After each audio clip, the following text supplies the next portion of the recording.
There was a myth the ancient scrolls of Herodotus once swore to exist. Deep within the jungle mists, shrouded from the likes of many, the gods did descend, women of a warrior class, unlike any other that was cast to earth. The first to be immersed as demigods, but simply called by common tongue, the Amazons. Hello authors, I'm Joanne Morell, children's and young adult fiction writer and author of short non-fiction for authors. Thanks for joining me for the Hybrid Author podcast, sharing interviews from industry professionals to help you forge a career as a hybrid author, both independently and traditionally publishing your books. You can get the show notes for each episode and sign up for your free author pass over at the Hybrid Author website to discover your writing process, get tips on how to publish productively, and get comfortable promoting your books at www.hybridauthor.com.au. Let's crack on with the episode.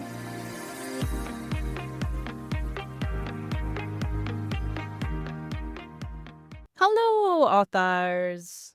I hope you're all keeping well in whatever part of the world you reside and listen to the podcast in. Today's interview is with Jeanette Stampone on writing spooky stories for junior fiction readers.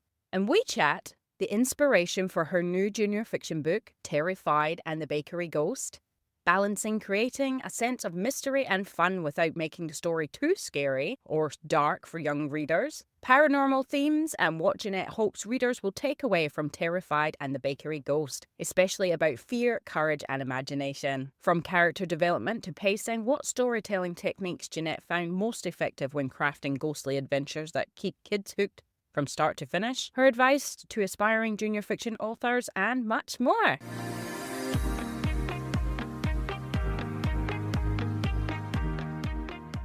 So in my author adventure this week, school holidays are next week. This is the last week that the kids are at school. So I am definitely utilising that by finalising a lot of work pieces that I've got going on. And by that, in terms of podcast stuff, I'm also in the middle of my tax return. Yes, today is the 1st of July, a new financial tax year. And I'm quite excited to do my taxes. I've never ever said that before. And it's really because it's good to review and reflect and then also make some financial goals going forward. So you can easily make these goals at the start of the year, but then it's probably best to make them after reviewing your financial year as well. I'll be able to give you an update on what these are in the next couple episodes, so hopefully getting that done. I don't plan on doing too much with the children in the holidays. It's going to just be relaxing. To be honest, I forgot all about them. Coming up, these are the 2 weeks that they get for winter holidays, so don't have any aspirations to go away. I have got some work stuff on, which is not actually book related, for a change, and I think it's nice to mix it up. I could say hybrid again. I'm, mixing up my writing work with other various work, extra income streams, but I've also taken on a casual position working in a cellars. So that might sound quite different to some people. I do have a background in hospitality and I seen this job, applied for it and I got it. It's in these wine cellars that honestly, they've got some really fine premium wines from Western Australia, international as well. One of the bottles of wines that I saw in this cellar, because it's like a shop and then you go downstairs that's got all the wines, but you go downstairs into the cellars and there's a tasting room. So you've got table set out with chairs set up like if you've ever been to a winery for tasting, and to be basically events are going to get held there, and I will eventually be running them as well for wine tasting. This is a big interest of mine and also a really big aspiration and dream long into the future of one day owning a vineyard. This is the first time I've probably mentioned this here. I do have other aspirations outside of writing, although I feel like these all tie in together. Everybody knows I'm writing romance and I have a lot of ideas around romance set in vineyards. And so I picture, I dream about one day owning this vineyard and, in the shop also selling my books as well and pairing my books with the wines and as well as food and different things like that. All of that really excites me. I feel really passionate about it. So I feel really lucky to have secured this job, which is going to basically start my education in wine. I drink wine. I know brands. We visit wineries often for lunch dates, me and my new partner. And it's just, I love it. I just think it's really great. And I'm really interested in how it's made, how things are grown. But for me, the first step is learning about the actual wines and getting an education that way. So I'm really excited, and I'm able to utilize my skills of storytelling and public speaking as well for the public speaking events that I do in being able to run these wine tasting events and add creativity to the job. I'm really excited to start this, which I'm starting next week, so I'll let you know how I go. And yeah, I am also going to be tying in this knowledge with a romance book that seems to be forming in my mind. And again, everybody listening to the podcast regularly will laugh because they're like, oh, here she goes again. Off on another sort of tangent. If you have been listening regularly, you can tell that I have been for a little bit now. I've got a couple of different projects that are all fighting at the bit for my attention, and I just don't feel like settling on one. That's how I feel at the moment. And so I have been doing little bits of both. There's the TV script adaptation of The Writer, the Hairdresser and the Nurse by my pseudonym Zara Ellen, my first women's fiction series. I have started that, formatting that into script style. And basically that involves going through my manuscript and entering it into, I have software Griffinar. They have script writing formats.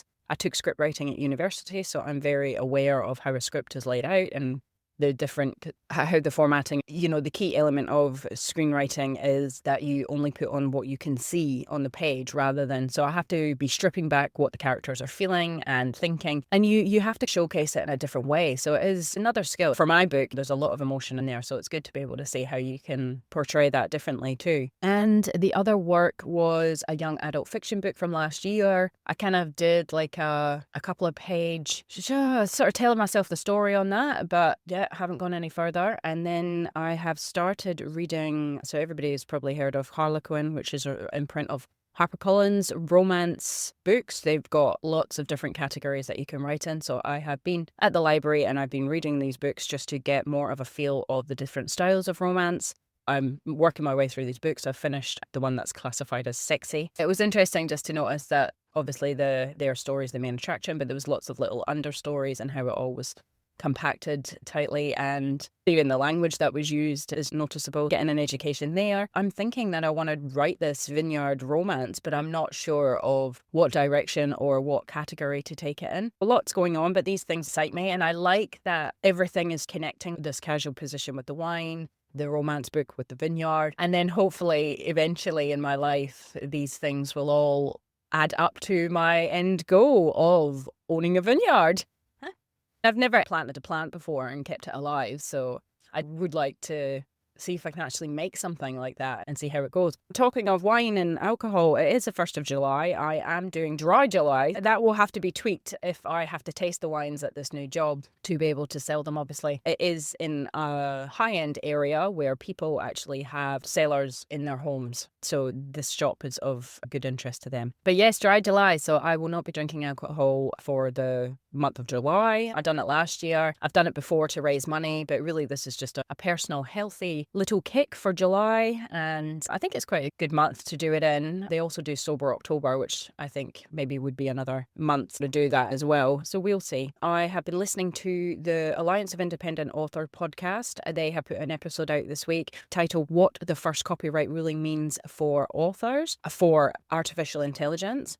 It's run by Ally Director Orna Ross. She unpacks the first court ruling on AI's use of copyrighted books and why it matters to indie authors.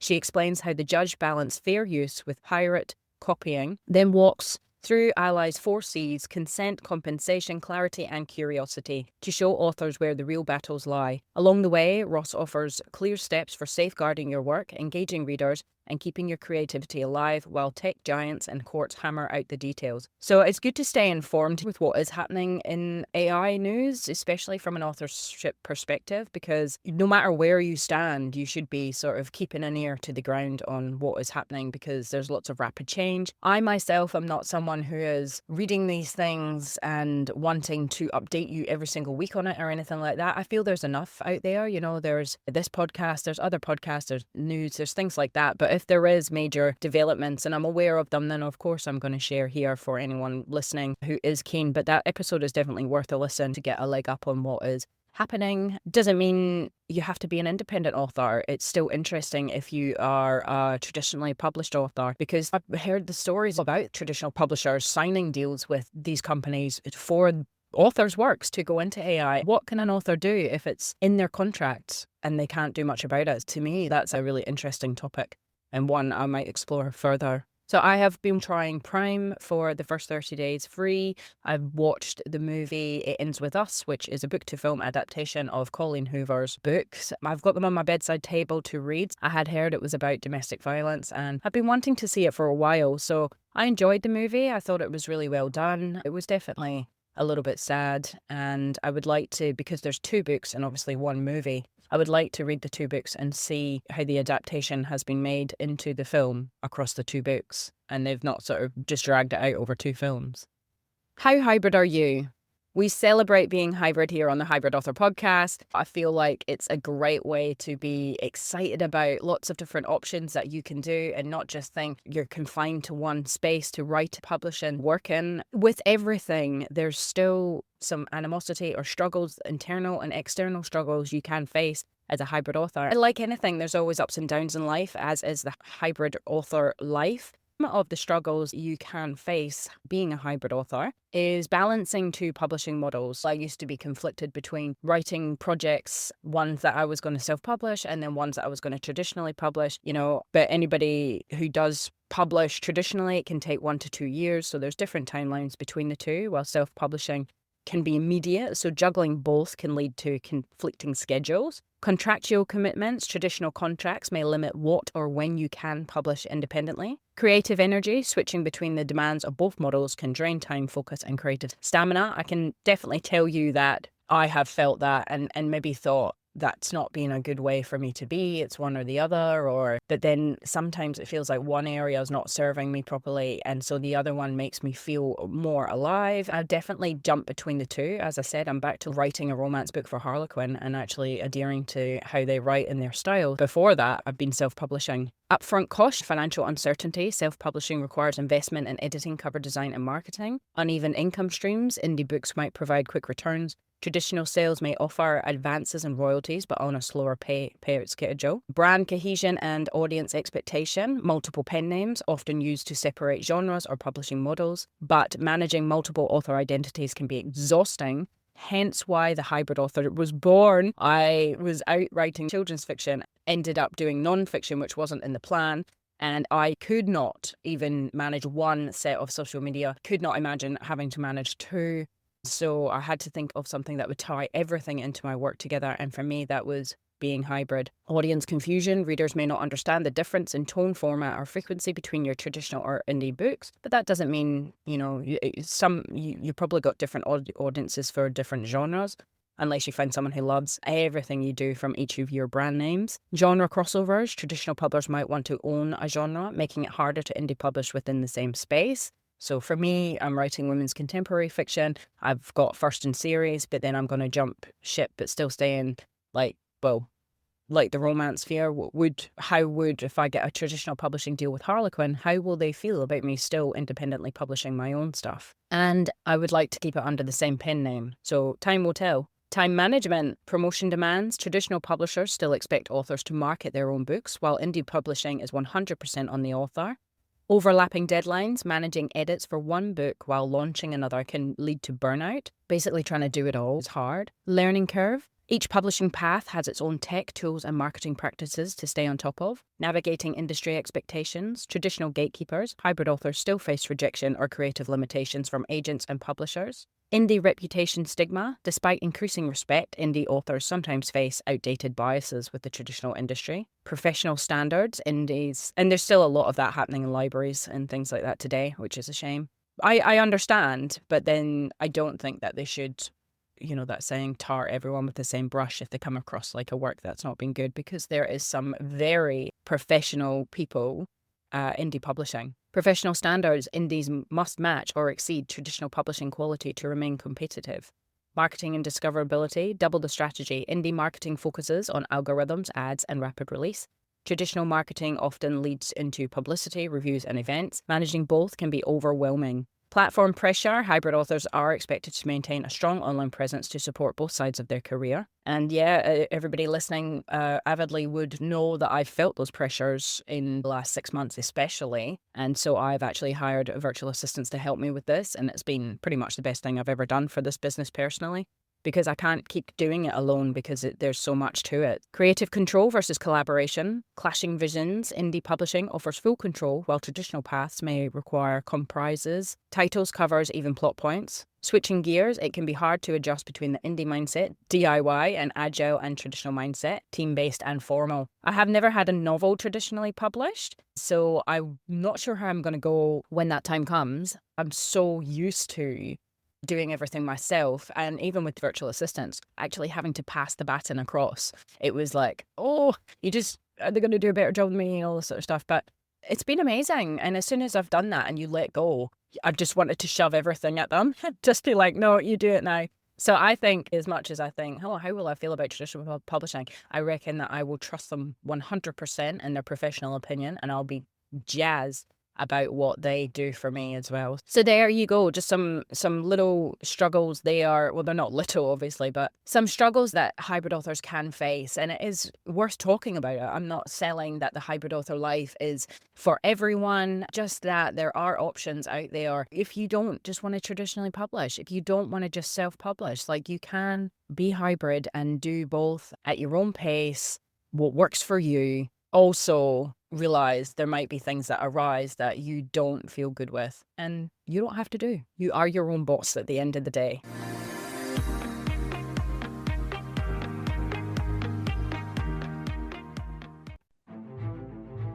Thorn Creative, where beautiful websites for authors are brought to life. No matter what stage you're at with your writing, your stories deserve a dedicated space to shine. Whether you're just starting out or have a bookshelf full of bestsellers, your website is the hub of your author business, binding everything you and your books offer together. Thorn Creative can nurture all aspects of redesigning your old site or start afresh from the initial design. They can provide ongoing hosting and maintenance to marketing your books online, saving you time, money, and stress trying to wrangle your site yourself. An author website built by Thorn Creative can easily direct readers to your favorite retailers, your publisher, or simply set you up to sell to them direct. The options are endless. Thorn Creative have worked with many authors across all genres and know what goes into good, functional working author websites to sell books. Head on over to thorncreative.com.au/websites for authors to read author and publisher testimonials and to see what they offer and some of the sites they've created.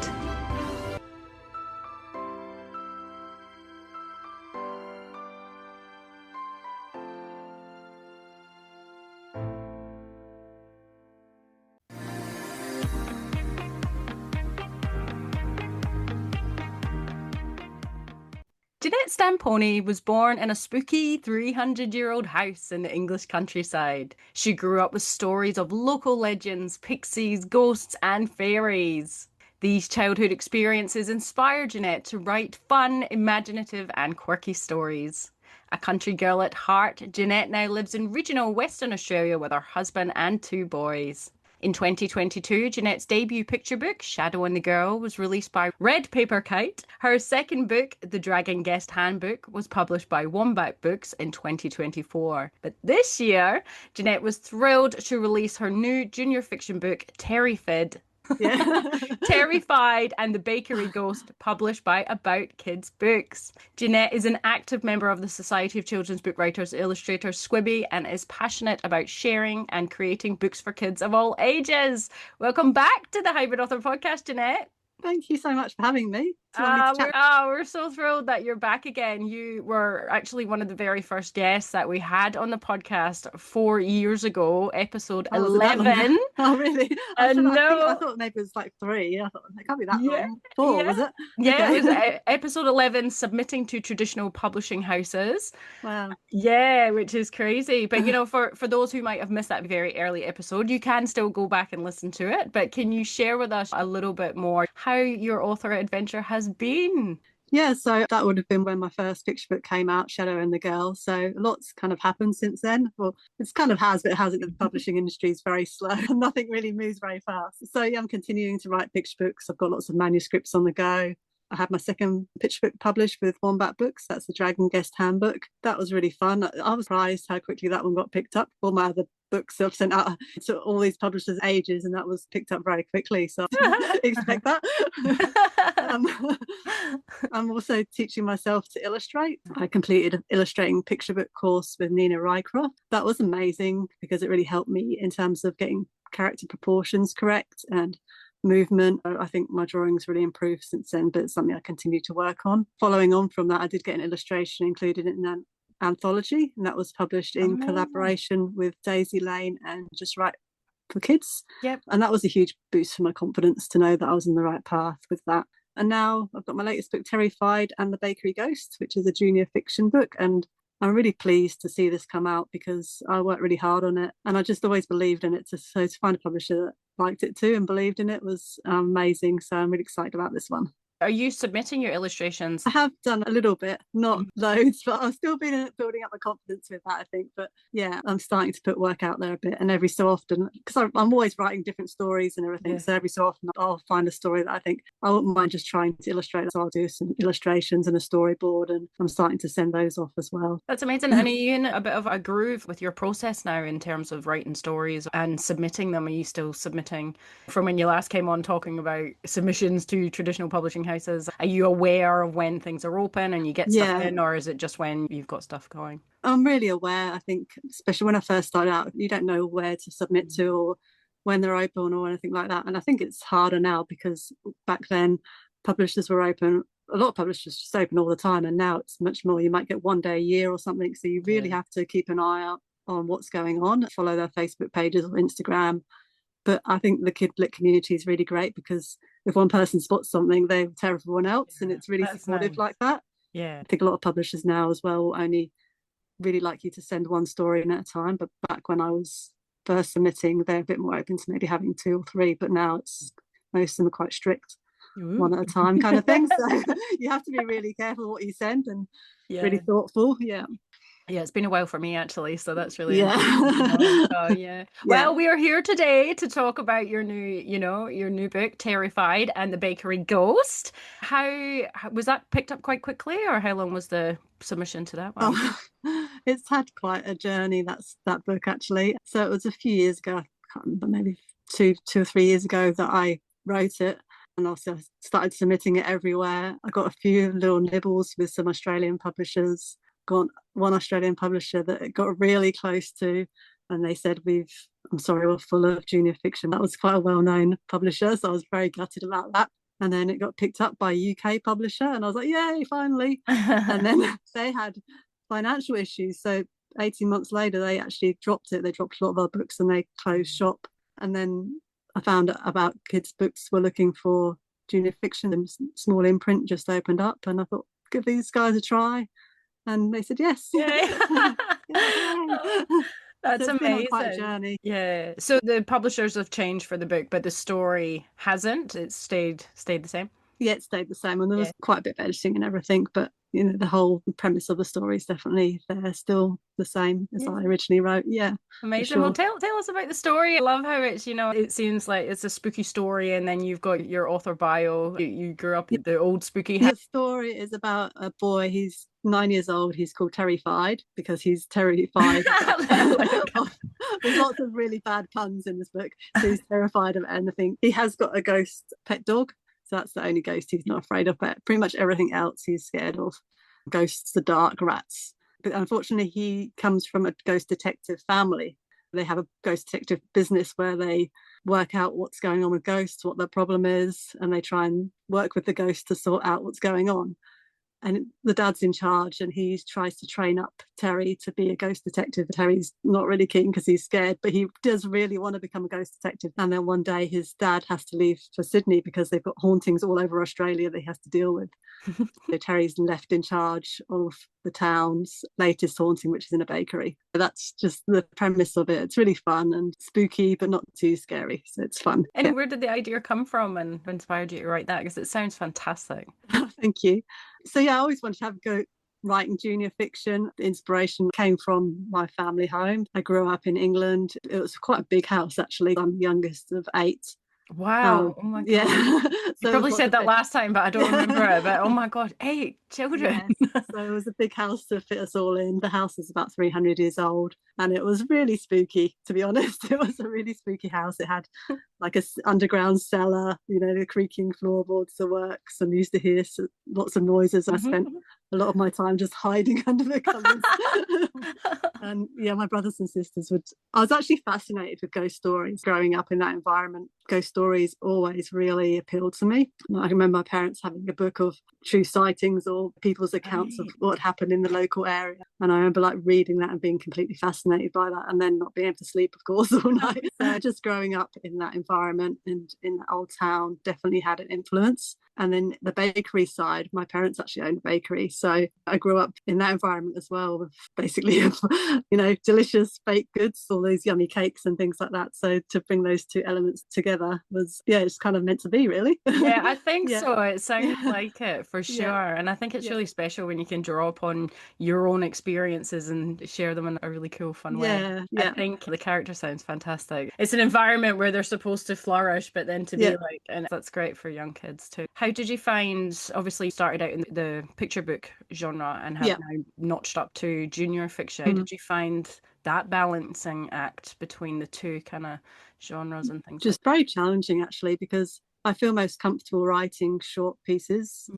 Picture books usually for under 500 words, and that's where I feel most comfortable. So jumping to something longer, I mean, junior fiction isn't long, you're talking about my book's about 6,000 to 7,000 words, but for me that was quite intimidating. And I did a course with Jen Storer, which was junior fiction, and best tip that she gave me, or gave all of us, was just to do, can't remember how many words she said, but she said a certain amount of words, which wasn't much at all. So I set myself a daily target of 150 words a day, which is literally like 10 minutes work. And just by doing that little chunk every single day, I got it done. Even though you love writing, you think, I can't be bothered today. I think, well, it's literally 10 minutes, I can do this. And once I started writing, then it would end up being more. So yeah, that really helped. Before I did Jen Storer's course, I was struggling. I tried to write longer things and I just couldn't. By doing that course really helped me out to give me some techniques and skills of how to tackle that and how to tackle the characters and the book in general. What about language as well? Like, to think about,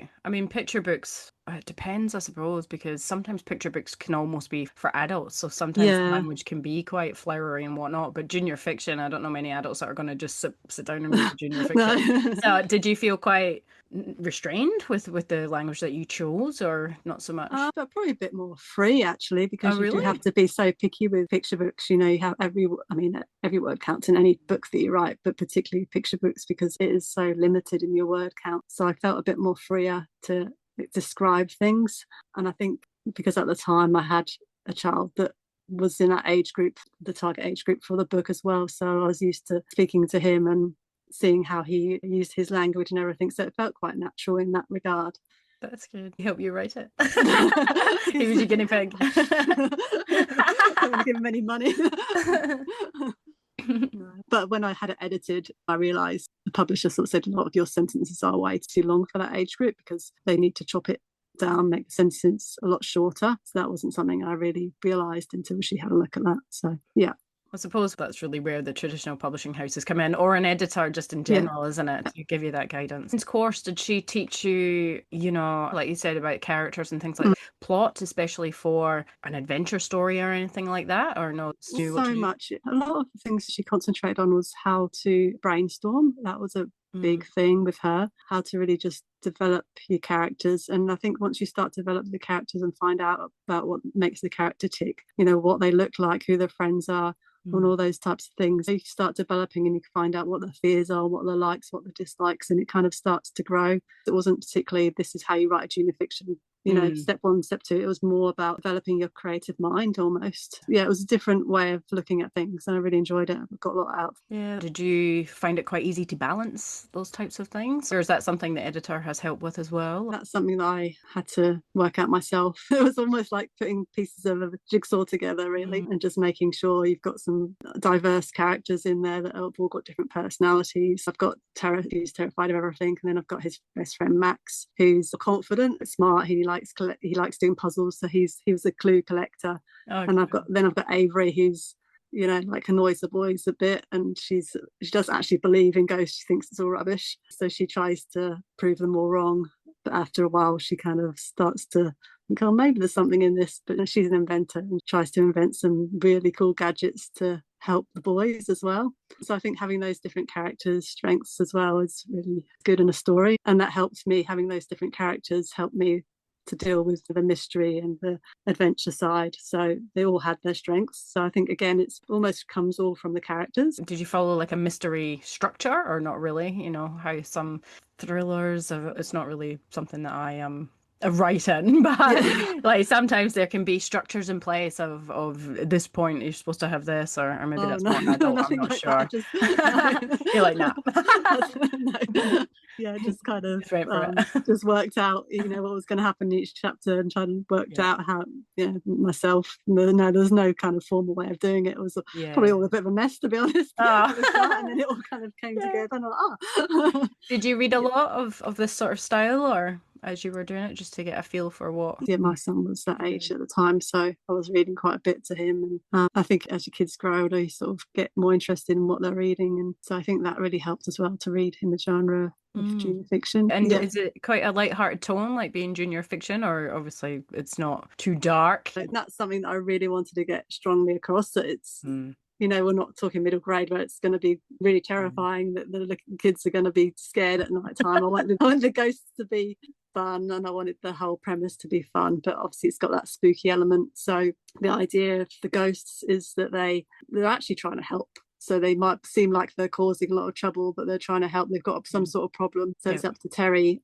and his friends to try and work out what that problem is. So the ghosts are likable as well, even though they might come across initially as a bit scary. The reader finds out later that actually the ghosts aren't scary at all. They're just trying to help the situation, or help whatever the situation they're in. They're trying to fix it, and they just need some help from Terry and his friends.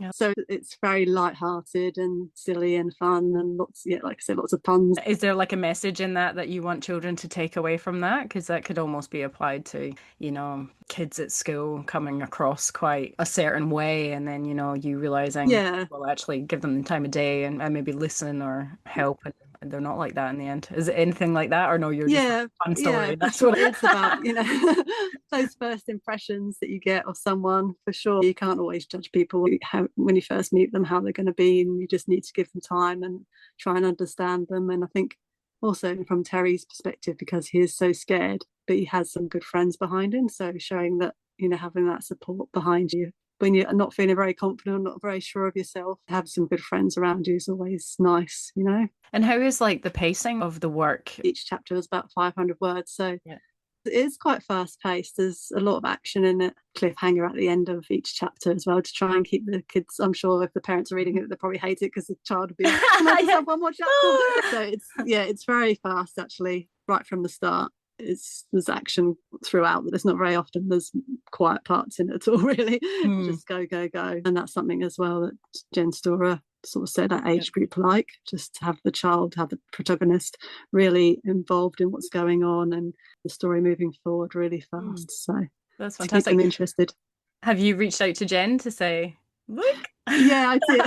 Well, I did actually when it first got picked up by the UK publisher. I was like, yay, Jen. And she was so happy and really supportive. And then I was like, actually, you'll have to tell her. So I'll have to reach out to her again and say, actually, it's back on again.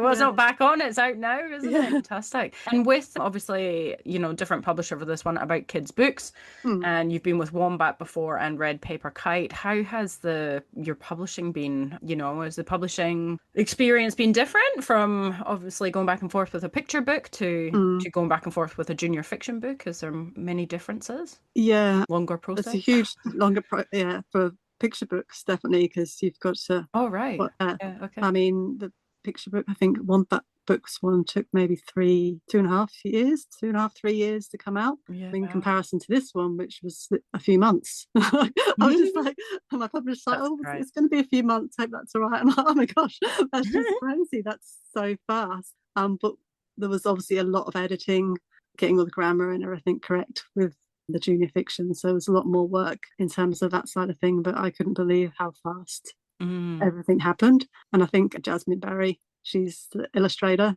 And she works, so she works really fast and she's done an amazing job. So I think that helped to have someone that was so efficient and did amazing illustrations. Whereas picture books, they just take a lot longer to illustrate.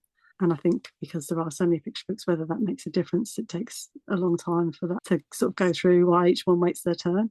Yeah, shout out Jasmine. She's got quite a few books out. Yeah, she's a very busy girl. Do you have any overall advice you want to share to aspiring authors who want to write in junior fiction, or picture book authors, or authors in general? Or illustrators?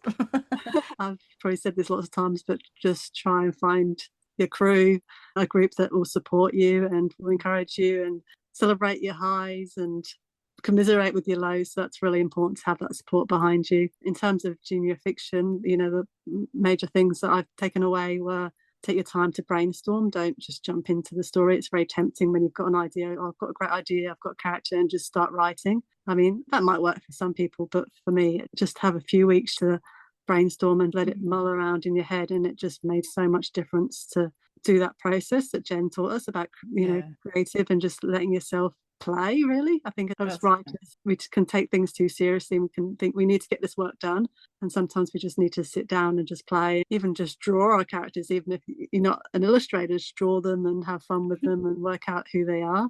I think that was really important, and it's a really nice part of that process. And make sure that you have, for junior fiction, a light idea for a plot, something that's fun, something that's not too dark, and making characters relatable to the age group. So yeah, those would be my tip for sure. Oh, they're amazing. No, absolutely. Are you a walker? Do you do any walking to? Yeah, I do a bit of walking. Yeah, ideas will come when I'm walking as well. When I'm cooking, usually at the most inappropriate times when I'm cooking.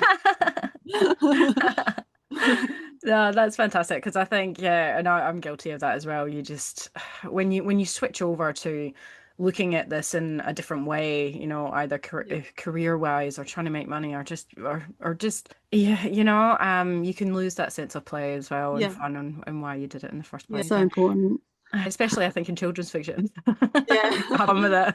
You've got to almost put your child hat on and be a kid for a little while. So what age would this be for, junior fiction? 6 to 9 year olds, but you could go a bit older than that. End of primary school probably would suit. Fantastic. Well, everyone is dying to know, where can they buy Terry Fide and the Bakery Ghost and anything, all your other picture books and things like that, on and offline?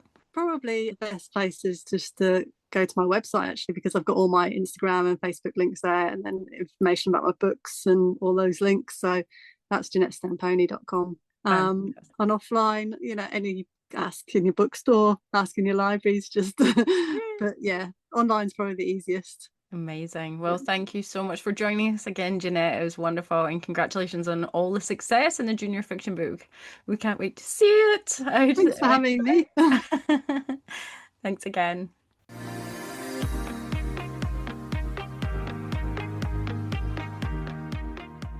So there you have it, folks. The truly spooktacular Jeanette Stampone.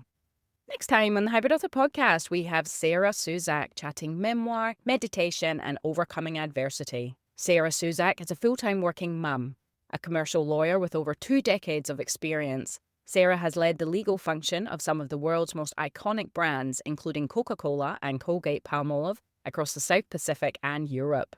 She is also a lifetime supporter of the Wayside Chapel for the Homeless in Sydney. In 2017, shortly after becoming a mother, Sarah was diagnosed with a rare and deadly head and neck cancer.